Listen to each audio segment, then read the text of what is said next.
તો અમદાવાદના ખોખરા વોર્ડમાં હોબાળો થયો છે। 7th ડે સ્કૂલમાં બોગસ મતદાનને લઈને હોબાળો થયો। બંને પક્ષના એજન્ટોએ તેમના ઉમેદવારોને બોલાવ્યા હતા। મતદાન અધિકારીઓએ મામલો થાળે પાડ્યો હતો। ફરીથી મતદાન શરૂ કરવામાં આવ્યું હતું। ઘટનાની જાણ થતાં ખોખરા પોલીસ પણ દોડી આવી હતી।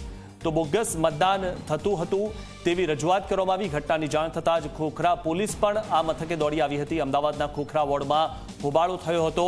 7th ડે સ્કૂલમાં બોગસ મતદાનને લઈને હોબાળો થયો અને બંને પક્ષના એજન્ટોએ તેમના ઉમેદવારોને અહીંયા બોલાવ્યા હતા। બોગસ મતદાન થતું હોવાની તેમણે રજૂઆત કરી હતી। મતદાન અધિકારીઓએ મામલો થાળે પાડ્યો હતો અને ફરીથી મતદાન શરૂ કરવામાં આવ્યું હતું।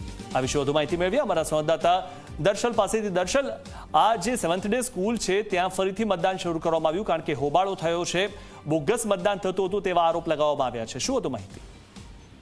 જી, જે પ્રકારે સવારથી એ મતદાનની પ્રક્રિયા શરૂ થઈ અને તે બાદ અલગ અલગ જગ્યાઓ ઉપર જે ઘટનાઓ સામે આવી તેમાં એક ખોખરા વોર્ડ 7 ડે સ્કૂલ કે જ્યાં મથક જે 6 નંબરનું આવેલું છે રૂમમાં કે જ્યાં આ બોગસ મતદાનને લઈને એ આક્ષેપ અને એ હોબાળો જે છે તે થયો હતો, જ્યાં બંને પક્ષના એ એજન્ટો અને ઉમેદવારોને ત્યાં બોલાવવામાં આવ્યા અને તે બાદ મતદાન જે અધિકારીઓએ આખો મામલો જે છે એ અહીંયા થાળે પાડ્યો હતો અને તેના બાદ એ મતદાન પ્રક્રિયા ફરી એકવાર શરૂ કરવામાં આવી હતી કે જે બાદ જે પ્રકારે સવારથી જે મતદાન પ્રક્રિયા શરૂ થઈ જ્યાં કેટલાક સ્થળો ઉપર એ બંને પક્ષના લોકો સામે આવ્યા, ક્યાંક એ મારામારીની ઘટના એ ધક્કા મારવાની ઘટના સામે આવી।